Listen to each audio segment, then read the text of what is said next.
For this problem, we're going to find the inverse of a function and verify our results, and then state the domain and range of the function and the inverse. We want to find the inverse of the function f of x equals 2 divided by 3x minus 5. We'll begin by changing f of x to y, so we have y is equal to 2 divided by 3x minus 5. To find the inverse, we're going to interchange the x and y's, so we'll get x is equal to 2 divided by 3y minus 5. Then we need to solve this for y.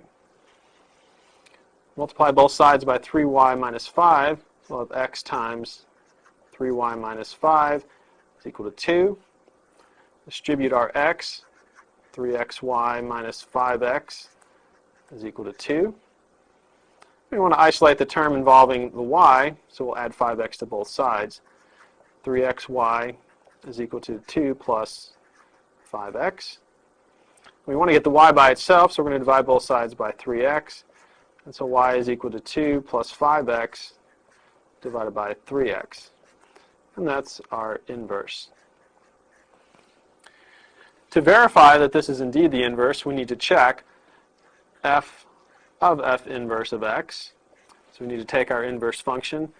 We need to substitute it into our original function. So we'll get 2 divided by 3. Now we're going to plug in our inverse. 2 plus 5x over 3x, and then minus 5.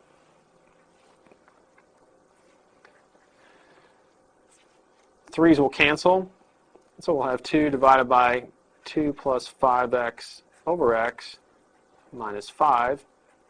If we get a common denominator, think of this as 5 over 1, we need to multiply the top and bottom here by x.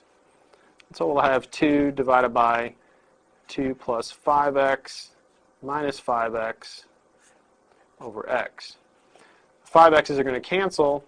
That's going to leave us with 2 divided by 2 over x, which is 2 times x over 2, which is equal to x. So we've shown that f of f inverse is equal to x. To finish verification, we would also need to show that f inverse of f of x is also equal to x. Next, we're going to find the domain and range for the function and the inverse. Here we have our function and our inverse function written down. We're going to create a table where we can summarize our information. So we're going to have the domain and the range. And we're going to look for f of x and f inverse of x.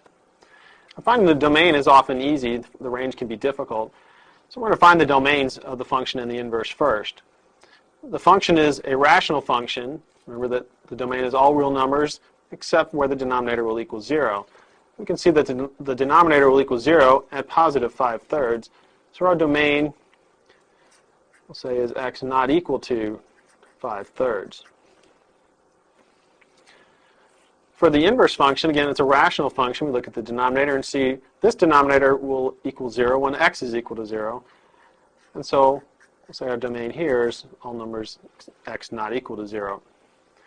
Now to find the range, we need to remember that the domain of the function is the range of the inverse. But we do need to change the letters. So because the domain for the function is x not equal to 5/3, the range of the inverse will be y is not equal to 5/3. Same thing for the inverse. The domain of the inverse will be the range of the function as we switch the letter from x to y. Since the domain of the inverse is x not equal to 0, the range of the function is y not equal to 0.